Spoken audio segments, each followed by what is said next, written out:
नमस्कार, आप देख रहे हैं 5 की बात। मैं हूं नगमा। इस वक्त की सबसे अभी ताज़ा खबर ये आ रही है कि फिल्म अभिनेता, जाने माने लोकप्रिय अभिनेता गोविंदा अब शिवसेना में शामिल हो गए हैं। शिवसेना यानी कि ये जो गुट है शिंदे का, उसमें शामिल हुए हैं गोविंदा। इनकी ये तस्वीरें देख रहे हैं आप। गोविंदा अब शिवसेना में शामिल हो गए हैं चुनाव के ठीक पहले। तो अब इस पर भी सवाल उठेगा कि इनके इसमें शामिल होने से किस तरह की मजबूती मिलती है पार्टी को। क्या ये चुनाव लड़ेंगे, कहाँ से चुनाव लड़ेंगे? तो इस वक्त की ये ताज़ा खबर आ रही है कि फिल्म अभिनेता गोविंदा शिवसेना में शामिल हो गए हैं। शुभेच्छा देतो आणि आपण जरा आमचे पत्रकार मित्र आहेत।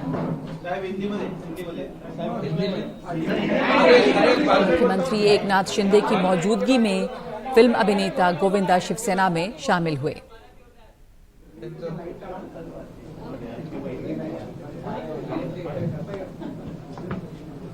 नमस्कार, प्रणाम, जय महाराष्ट्र। मी आदरणीय शिंदे साहेबांचं, आदरणीय एकनाथ शिंदे साहेबांचं मी धन्यवाद देतो।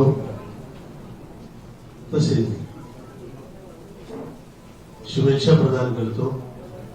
आजच्या या दिवशी मी या पक्षात प्रवेश करणे ही मला असं वाटतं की देवापासून मिळालेलीच कृपा आहे व प्रेरणा आहे। मी 2004 ते 2009 सुरुवातीला पॉलिटिक्स मध्ये असताना बाहेर पडल्यावर मला असं वाटलं होतं की आता पुन्हा कदाचित मी या बाजूला दिसणार नाही। परंतु 10 पासून 24 या 14 वर्षाच्या वनवासानंतर सुरुवात राम राज्य। तो चुनाव से ठीक पहले एकनाथ शिंदे की मौजूदगी में शिवसेना ज्वाइन की है फिल्म अभिनेता गोविंदा ने। तो अब ये सवाल और चर्चा, कयास लगेगा कि वो कहां से चुनाव लड़ेंगे। और आगे बढ़ते हैं अब दिल्ली की खबर पर। दिल्ली के मुख्यमंत्री तथा कथित शराब घोटाले में गिरफ्तार हैं और अरविंद केजरीवाल की ईडी रिमांड बढ़ा दी गई है। अरविंद केजरीवाल 1 अप्रैल तक ईडी के रिमांड में रहेंगे। ईडी ने 7 दिन के रिमांड की मांग की थी, लेकिन अब 4 दिन बाद यानी कि 1 अप्रैल को फिर से अरविंद केजरीवाल को कोर्ट में पेश किया जाएगा। तो रिमांड उनकी बढ़ा दी गई है 4 दिनों के लिए। 1 अप्रैल को वो फिर से 1 अप्रैल तक ईडी के रिमांड में रहेंगे और उसके बाद उन्हें कोर्ट में पेश किया जाएगा। इसके पहले जब केजरीवाल को कोर्ट में पेश किया गया तो उन्होंने देर तक अपनी बात रखी। कहा कि ईडी उनके खिलाफ साजिश कर रही है। अरविंद केजरीवाल ने कहा, मुझे गिरफ्तार किया है, न मेरे ऊपर कोई मुकदमा चला, न आरोप बताए। क्या सिर्फ सी अरविंद का बयान मुझको गिरफ्तार करने के लिए काफी है? कोर्ट ने पूछा कि ये सब आप लिखित में क्यों नहीं दे रहे? केजरीवाल ने कहा कि मैं कोर्ट में बोलना चाहता हूं। अगर 100 करोड़ का घोटाला है तो घोटाले का पैसा कहां गया? दरअसल घोटाला तो ईडी की जांच के बाद शुरू हुआ, ये कहा कोर्ट में अरविंद केजरीवाल ने। उधर ईडी यानी कि एनफोर्समेंट डायरेक्टरेट ने कहा कि अरविंद केजरीवाल जांच में सहयोग नहीं कर रहे। ईडी के मुताबिक केजरीवाल जवाब देने से बच रहे हैं। उनकी 1 हफ्ते और हिरासत चाहिए। वो डिजिटल डेटा के लिए पासवर्ड नहीं दे रहे। केजरीवाल को दूसरे आरोपियों के साथ बिठाकर पूछताछ करनी है। फिर कोर्ट ने कुछ देर के लिए फैसला सुरक्षित रखा और आखिरकार ईडी को 4 दिन की रिमांड और मिल गई है।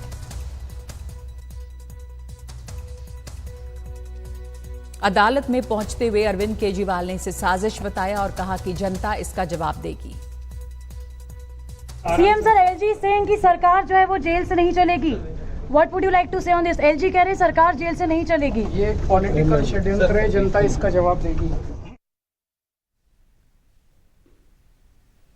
और आइए सुनते हैं कि इसके ऊपर आम आदमी पार्टी का क्या कहना है। इनको मेरे से और मेरे बयानों से कोई लेना देना नहीं है। इनको सिर्फ मुझे गिरफ्तार करना है। वो बात साबित हो गई।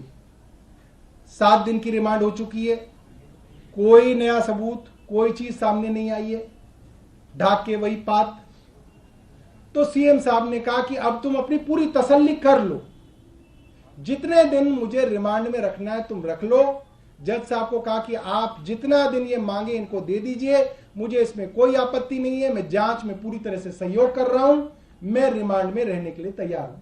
वो नौटंकी कर रहे हैं। सच ये है कि दिल्ली की जनता को लूटा गया है, दिल्ली की जनता को ठगा गया है, शराब नीति में चोरी की गई है और अरविंद केजरीवाल उसके सूत्रधार हैं। देखिए, जांच एजेंसी काम कर रही है ना जी, उस पर मुझे लगता है कि जांच एजेंसी को अपना काम करने देना चाहिए। चीजें न्यायालय के समक्ष आएंगी तो सब सामने आएगा। मुझे सिर्फ एक ही बात लगती है कि शराब नीति में घोटाला हुआ है, चोर पकड़े जा रहे हैं, सच सबके सामने आ रहा है। स्वागत करते हैं इसका। मैं जांच एजेंसी का और पूरे इस निर्णय का स्वागत करता हूँ। तो हमारे साथ हमारे सहयोगी शरद इस वक्त मौजूद हैं इस पर और बातचीत के लिए, और साथ ही शुभांग भी जुड़ रहे हैं हमारे साथ में। शरद, लगातार विपक्ष का कहना है कि ये घोटाला हुआ है और इसमें ये नौटंकी कर रहे हैं और सच सामने आएगा, लेकिन कोर्ट में आज जो अरविंद केजरीवाल ने कहा, जो पहले वो लिख के नहीं देना चाहते थे और वो कोर्ट में आकर बोले, वो आपको लगता है कि उससे आम आदमी पार्टी को थोड़ा बल मिला है, उनकी जो दलीलें रहीं उसे, और क्या इसका असर दिखता है? हालांकि अब उनकी रिमांड तो बढ़ाई दी गई है 4 दिन के लिए, पर अब केजरीवाल का सामने आना और बोलना इस मामले में क्या असर डालता है?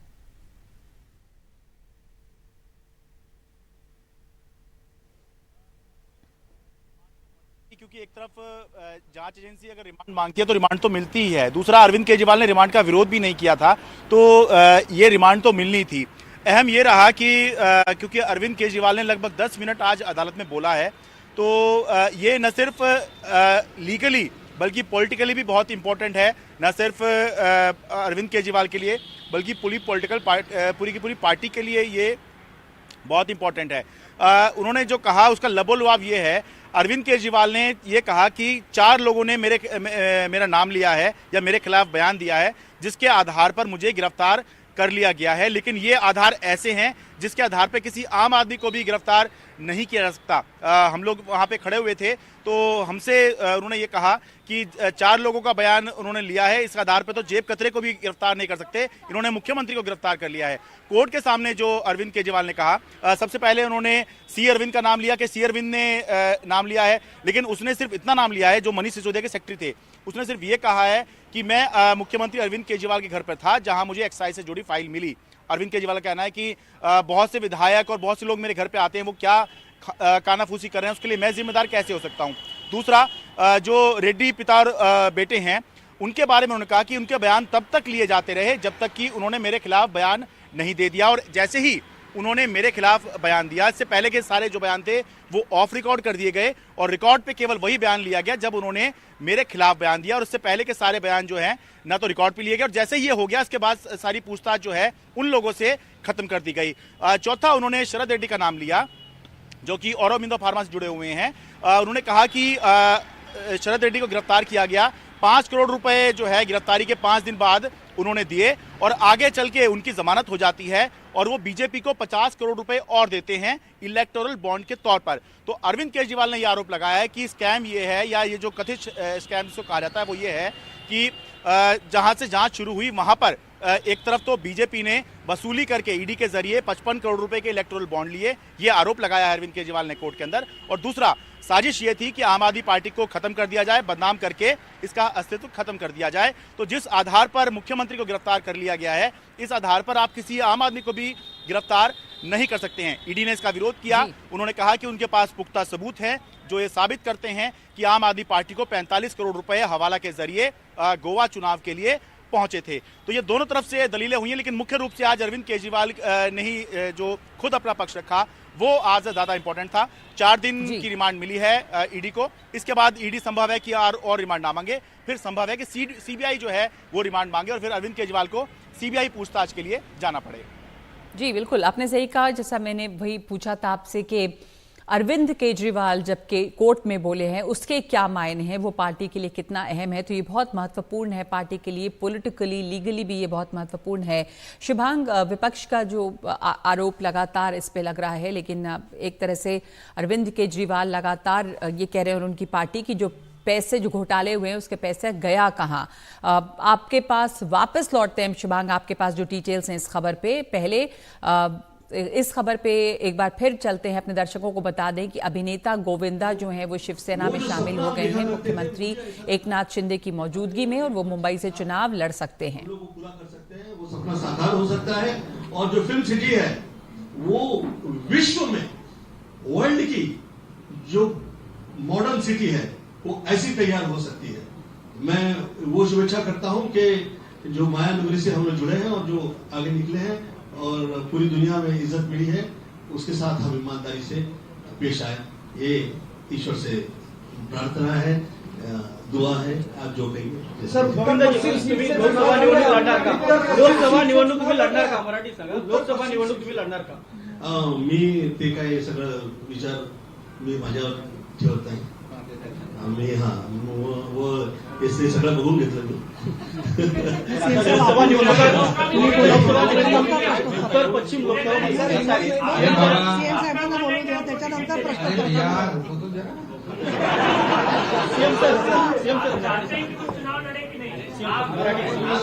आज पहिलं तर मी आपल्या सगळ्यांना पुन्हा एकदा शुभेच्छा देतो आणि गोविंदाजी तुम्हालाही शुभेच्छा देतो।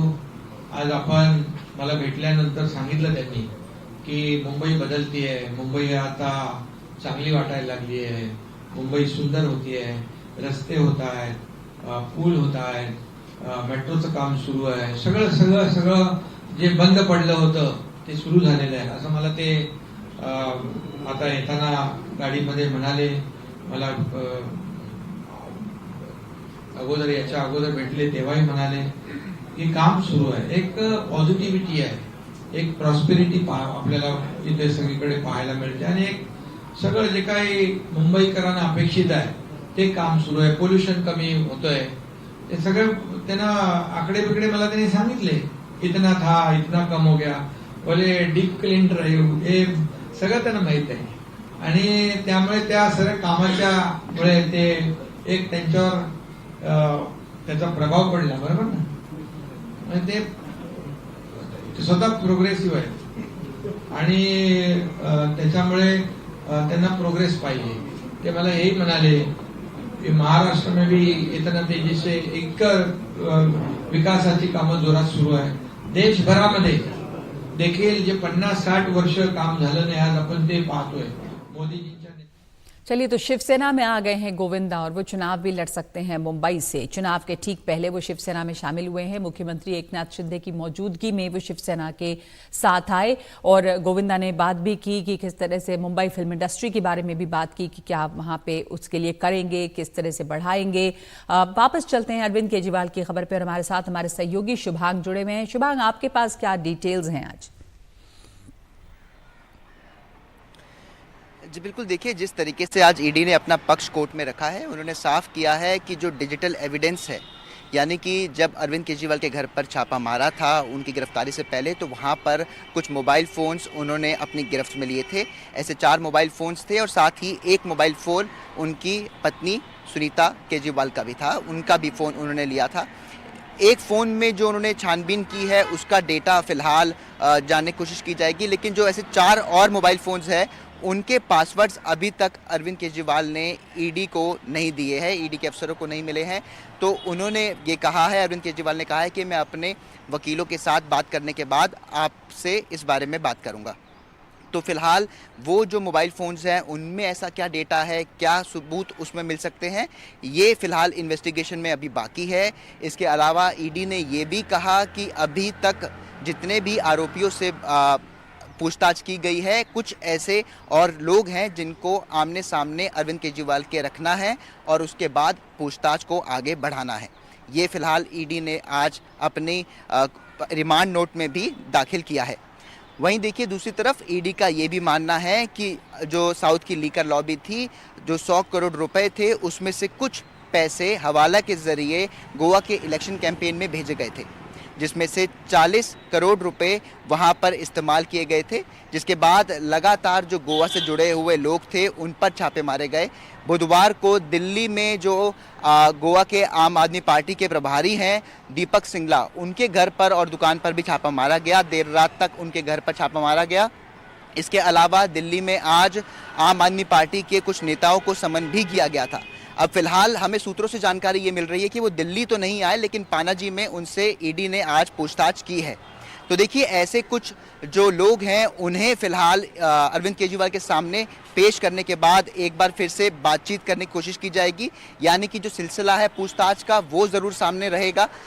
अभी ये सबसे ज़्यादा ज़रूरी ये होगा कि आखिरकार इन 4 दिन में जो ईडी है वो क्या पूछताछ आगे करती है और क्या नए सबूत आगे सामने कोर्ट में पेश कर पाती है। फिलहाल 1 अप्रैल तक ईडी ने अरविंद केजरीवाल की रिमांड ली है, 4 दिन की और रिमांड उन्हें मिली है।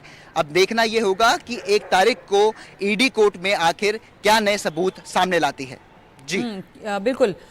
ये कहा गया है कि अरविंद केजरीवाल जो हैं वो अपना डिजिटल पासवर्ड नहीं दे रहे, इसलिए डिजिटल डेटा उनका एक्सेस नहीं किया जा सकता और वो सहयोग नहीं कर रहे, और ईडी जो है वो दूसरे और लोगों के साथ उनसे पूछताछ करना चाहती है साथ बिठाकर।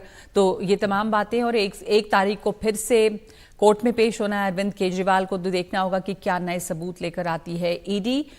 एक ब्रेक ले रहे हैं इस वक्त हम 5 की बात में, और लौटेंगे तो एक खबर आपके काम की, किस तरह से आप पॉन्जी स्कीम से या घोटालों में फंसने से बच सकते हैं इस ब्रेक के बाद। सैकड़ों लोगों के हजारों करोड़ रुपए डुबाकर फरार इन्वेस्टमेंट कंसल्टेंट अंबर दलाल को मुंबई पुलिस की आर्थिक अपराध शाखा ने गिरफ्तार किया है। इकोनॉमिक ऑफेंस विंग ने 14 मार्च से फरार अंबर दलाल को पुलिस ने देहरादून से गिरफ्तार किया। पुलिस के मुताबिक वो होटल बदल बदल कर छिप रहा था। ईओडब्ल्यू डीसीपी संग्राम सिंह निशानदार ने बताया कि आरोपी को मुंबई लाकर कोर्ट में पेश किया गया, जहां पर अदालत ने उसे 2 अप्रैल तक पुलिस हिरासत में लिया है। आगे की तहकीकात जारी है। अंबर दलाल के पास लोग 15 साल से भी ज्यादा समय से निवेश करते आ रहे थे। महीने के 2% ब्याज पर लोगों ने कम से कम 5 लाख से 10 करोड़ रुपए तक निवेश किया है। अब सैकड़ों निवेशकों के हजारों करोड़ रुपए फंस गए हैं। अंबर दलाल के ठगी के शिकारों में अभिनेता अनु कपूर समेत कई कलाकार भी हैं। कौन है ये अंबर दलाल? अंबर दलाल है एक चार्टर्ड अकाउंटेंट और रिड्स कंसल्टेंसी सर्विस कंपनी का मालिक। पॉन्जी स्कीम मामले में पुलिस ने केस दर्ज किया। 14 मार्च से चल रहा था फरार। इन्वेस्टमेंट के नाम कई लोगों का पैसा डुबोया। सबसे पहले जूहू के फैशन डिजाइनर ने अपनी शिकायत दर्ज कराई। 54 करोड़ के मामले में दर्ज कराई थी ये शिकायत। धारा 420, 406 और 409 के तहत ये मामले दर्ज हुए। अंबर दलाल के बेटे से कई बार पूछताछ हुई। अनु कपूर समेत कई मशहूर हस्तियों को भी इसने ठगा। और हमारे साथ जुड़ गए हैं हर्ष रूंगटा, जो फाइनेंशियल एडवाइजर हैं। हर्ष रूंगटा जी, धन्यवाद आपका।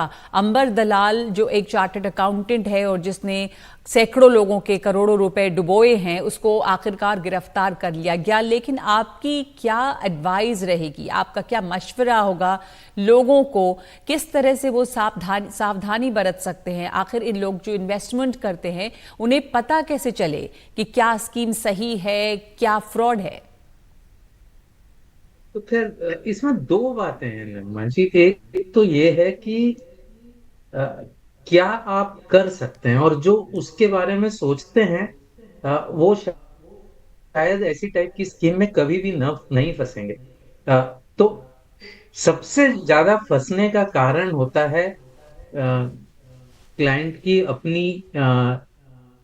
अपना लालच, और अपने लालच से कोई भी कानून, कोई भी रेगुलेटर आपको नहीं बचा सकता। मतलब अगर वो कहावत है कि कोई चीज इतनी अच्छी लग रही है कि वो अविश्वसनीय है, तो वो एक्चुअली अविश्वसनीय है, उसको मान लेना चाहिए कि उसमें प्रॉब्लम है।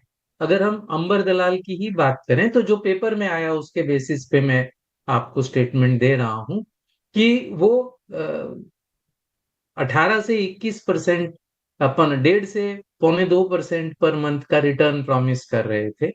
तो ऐसा टाइप का रिटर्न आपको रिस्क फ्री ब्याज कौन देगा, कैसे देगा, कहां से देगा, ये सोचना मेरे ख्याल से लोगों के लिए लाजमी है।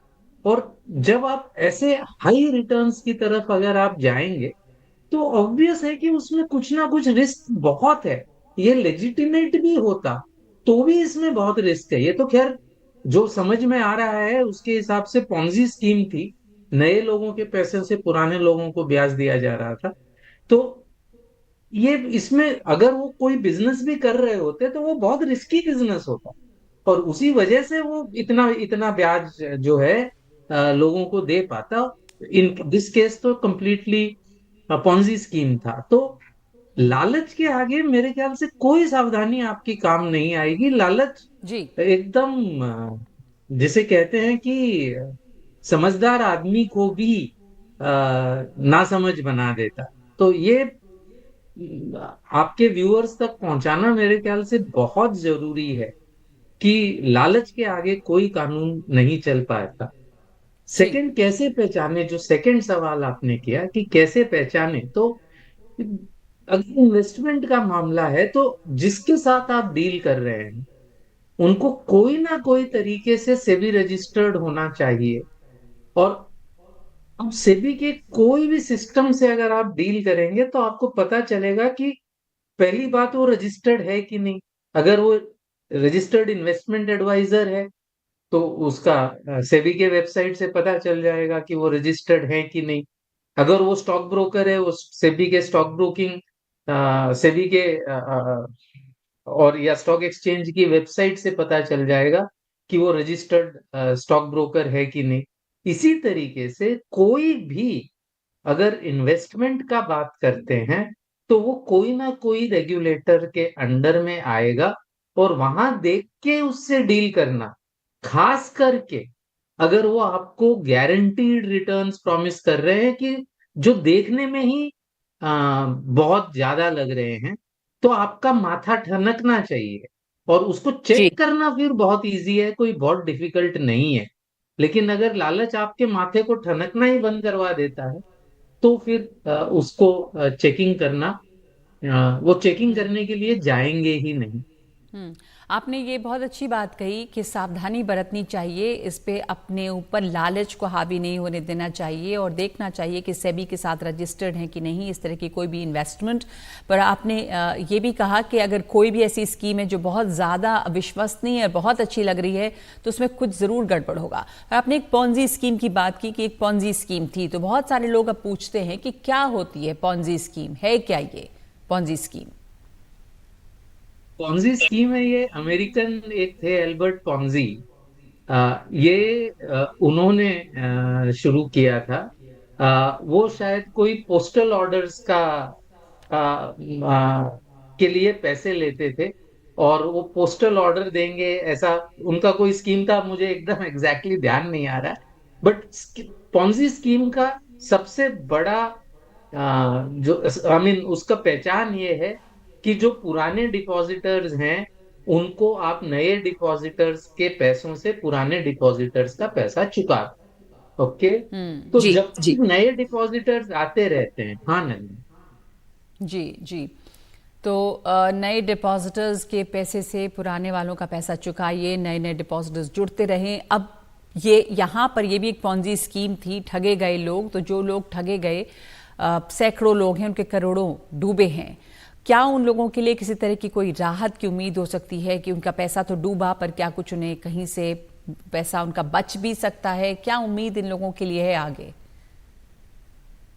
कुछ ना कुछ तो डूबेंगे ही, और डूबने भी चाहिए। मतलब मेरा मेरा अपना ये मानना है कि a lesson is not never well taught till it is a hard lesson.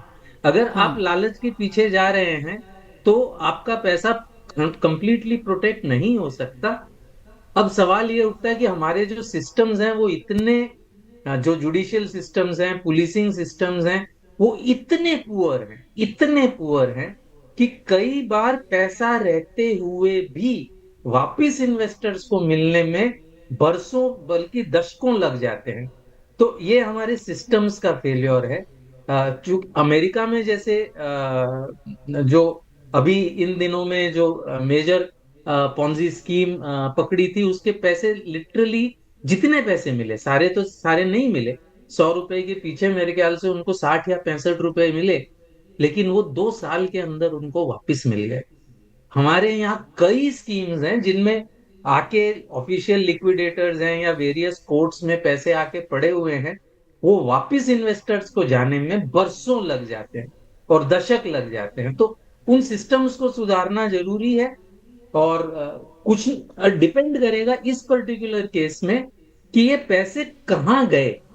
अगर वो पैसे मतलब कितने दिनों से ये चल रहा था और वो पैसे कहाँ गए। नॉर्मली वो क्या होता है कि वो पैसों से वो कोई बहुत ही रिस्की ट्रेड करते हैं या रियल एस्टेट में लगा देते हैं या मोर डिफिकल्टीज वो बाहर भेज देते हैं, इंडिया के हवाला के रूट से वो बाहर भेज देते हैं। तब वो पैसा मिलना यूजर्स को यहाँ पे इंडिया में डिफिकल्ट हो जाता है। और मिल भी जाए तो जैसे मैंने कहा, हमारे जुडिशियल और पुलिस सिस्टम्स ऐसे हैं कि अनफॉर्चुनेटली वापिस इन्वेस्टर्स के हाथ में पहुंचते पहुंचते वो बरसों बीत जाते हैं।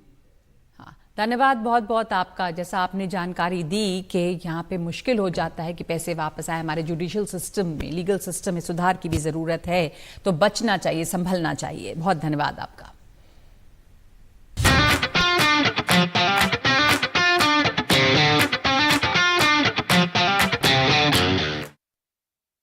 The young generation.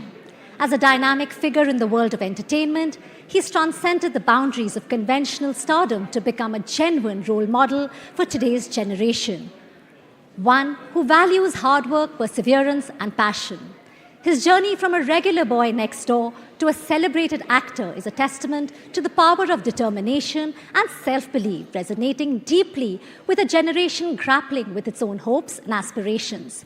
With his captivating performances on the silver screen, his genuineness off screen, and his infectious energy, he embodies qualities that the youth admire and seek to emulate. Please join me in welcoming the Yuva Yodha, actor Siddharth Malhotra, to NDTV Yuva.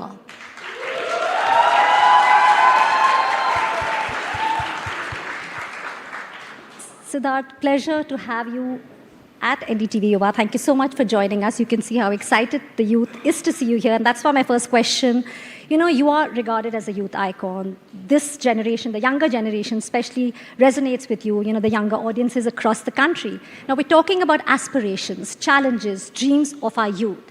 What role do you see the youth playing, in our country when we talk about our nation going forward? Let's start with them. What role do they play? Well, firstly, good evening, everyone.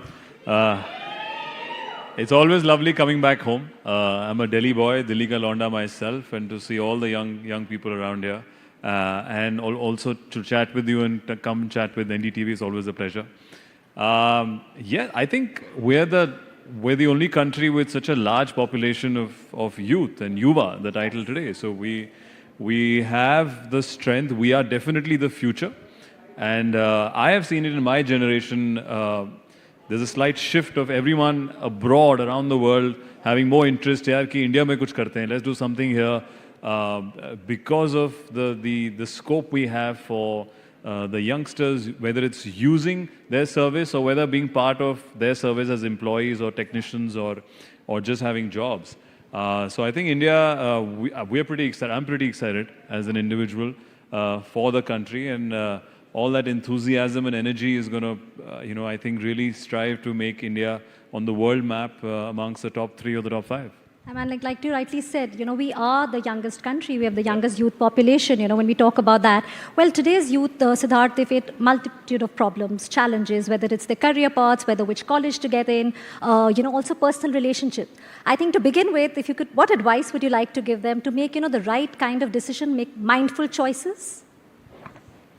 Yes, as you said, I think today's times are extremely challenging. Everything is really fast. There's also a lot of competition in every field. I think, you have to be fast on your feet, think faster.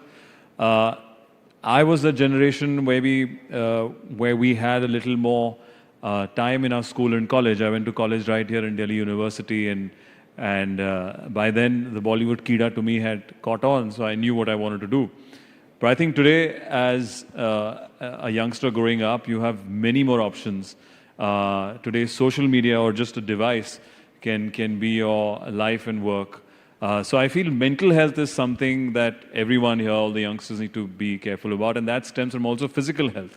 I feel you have to be far more conscious of what you think and what you consume or what you do if you want to be successful in life, if you want to thrive, which I'm sure everybody else here wants to. So I think today you have too much information available to you.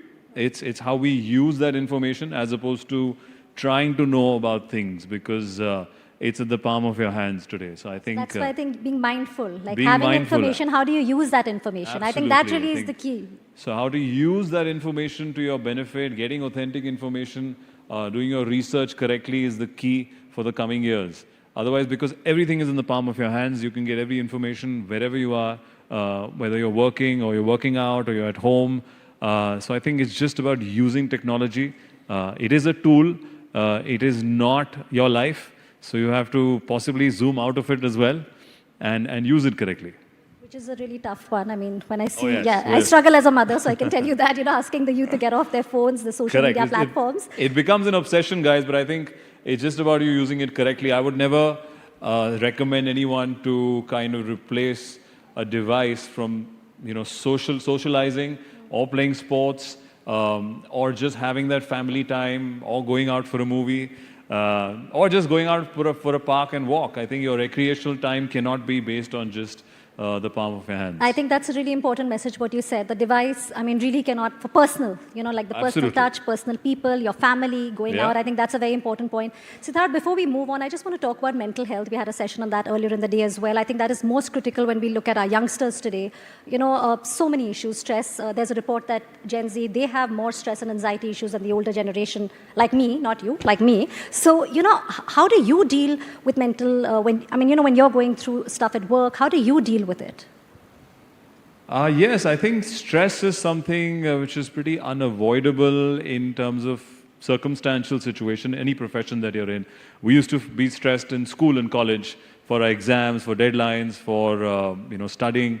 And today when we work, we have deadlines again. We're again giving exams every Friday, and we have to prepare for a role. So I think that process never ends. Whether you're in school or college, or whether you're preparing for a release, in my case, as an actor, it's how you deal with it. For me, possibly having a journey which was not from a film background, I think one thing that resonates is being little more skewed in terms of like वो घोड़े की तरह होते हैं ना, blinkers लगे होते हैं आपके left right में, क्योंकि बस आप अपनी दशा में देखो, because if you start looking, even swimmers do that, or even people who are doing a 100-meter race or 400 meters, they will just have to look at their track and run fast to perform. Because even for especially a 100-meter race, if, for example, Usain Bolt would look left at the beginning or the middle of the race, he would lose that 1 second, which is an advantage for him to beat the world record. So I think that's where I take my inspiration was. You have to be in your lane. You got to focus on where you have to go on the track. Because the moment you start looking left or right, you're already a second late, which in today's fast life could put you back years. So I feel focusing on oneself is most important for success today. Again, because we have so much information available on social media, it all looks hunky-dory and happy and exciting. And it takes a lot of effort for us as actors to look a certain way. Personally, for me, following my own track, my own path has worked because no one has a journey like mine in the industry. I come from a household in Delhi, went to college in Delhi University, did part-time modeling and then got a break there. So I'm sure there are a lot of actors from Delhi, but possibly not from the same course that I've been through. So my track is different. As far as I acknowledge that, I follow that, and I do the best within that track is something that's worked for me to handle stress.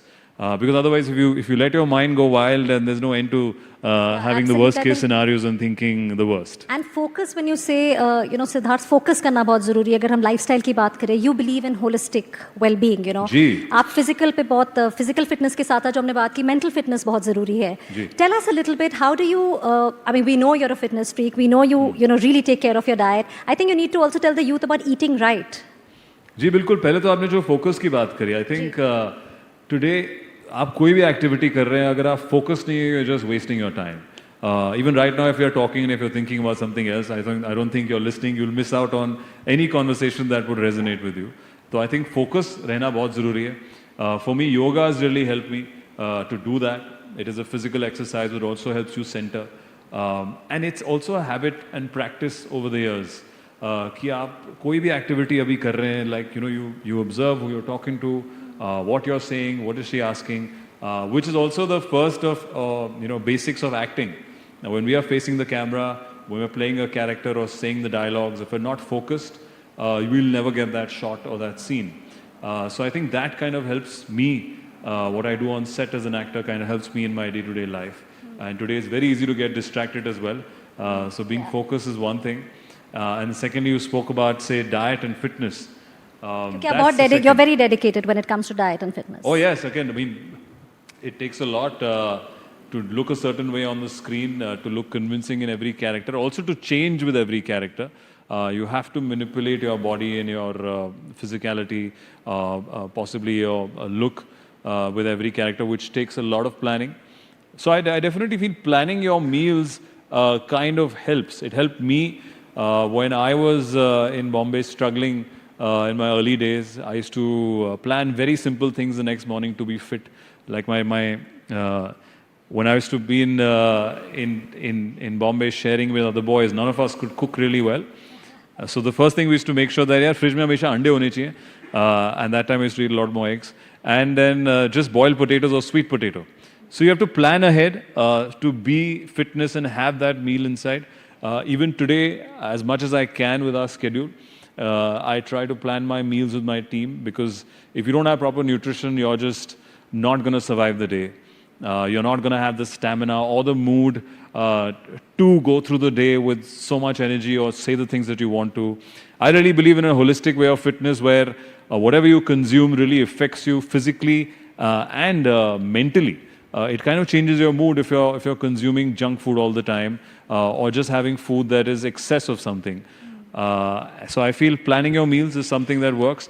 Definitely moving, man. If you don't want to go to the gym also, moving, playing a sport, getting out for a walk, for a swim. If you have an animal that you can walk with, taking your dog out for a walk is one of the best exercises I feel. Is very relaxing. But you have to. I think today to survive and to really do well, if you don't do it, you'll learn it the hard way. So you rather start incorporating those habits today to be successful in whichever field that you're in. It's like जैसे हमें कहा जाता था ना, जो अब खाओगे वो आगे जाके लगेगा. I think it's like we've been hearing this from our grandparents, and I think we realize it now as we grow. So I think maybe, like you said, if they learn it early, they won't have to go through that. No, all those things I think the elders spoke about came from a source of science, which also I believe in yoga and Ayurveda. I think they have a very, very holistic approach towards being fitness, towards being like energetic, towards looking a certain way. For me, anything to do with looking good or having a particular kind of skin or hair first starts with what I consume, whether it's certain kind of vegetables you eat, certain kind of oils you put on your body, certain kind of proteins that you eat. It all affects and shows on your face. It really says you look what you eat. Absolutely. I mean, in your mind, what you said, I think अगर आप ज़्यादा खाते वही होता है. सब दिखता है. ये उसी का product है जो मैंने खाया है. Which is not easy, Siddharth. You've been doing a lot of action films. I mean, आपने बहुत romantic films के, now we, lot of action films, Yoda, even your OTT, the police. To tell us how difficult, how challenging is it to do action films, also doing those scenes जो आपने aircraft में की थी, different scenes, and also to do those kind of scenes, the stamina, the energy. Yodha is a film which is still in cinemas, guys. It is playing. It's an action film that I just did. And uske liye, because I'm playing a commando in Yodha, we're trying to set up a new character, a new unit and force. It's not easy to just pretend on camera on everything. Maybe dialogues at times, but when you're doing some action, whatever action it might be, it has to look convincing. So for Yodha specifically, one had to look and train like a commando, and it's something that didn't happen overnight. So again, we plan where we go months in advance. We have an action team that trains you with actual weapons, whether it's knife or whether it's handling a gun. I wanted to personally go leaner, as most of our current commandos are. They'll always be very lean and very sharp. So I did lose weight for the character. That's where, again, planning comes in and diet comes in. But I personally enjoy to be more physically active. I think I get very agitated if I don't sweat within the day. Even today, this morning, I was in Delhi and I would just take a bicycle, wear a mask and go around cycling because Delhi has better roads. So I think that's most important, and that for us to be convincing as an actor, for me to be convincing as a character, we wanted to push the limits of action, of hand-to-hand combat. We got a very cool team from South Africa which came and trained with me, and a local Indian team. So full marks to them, and I thought we came up with some really cool first-time action sequences. Like, I don't know, I don't think many heroes have really fought in an airplane bathroom. That's why I asked you toilet, that's why I asked you that specifically. In an Obviously, airplane toilet, and I've got long arms, as you guys can see. तो मेरे लंबे लंबे हाथ अगर मैं ऐसे ही करता था तो एक तरफ से दूसरी तरफ बाहर हो जाते थे. So we had to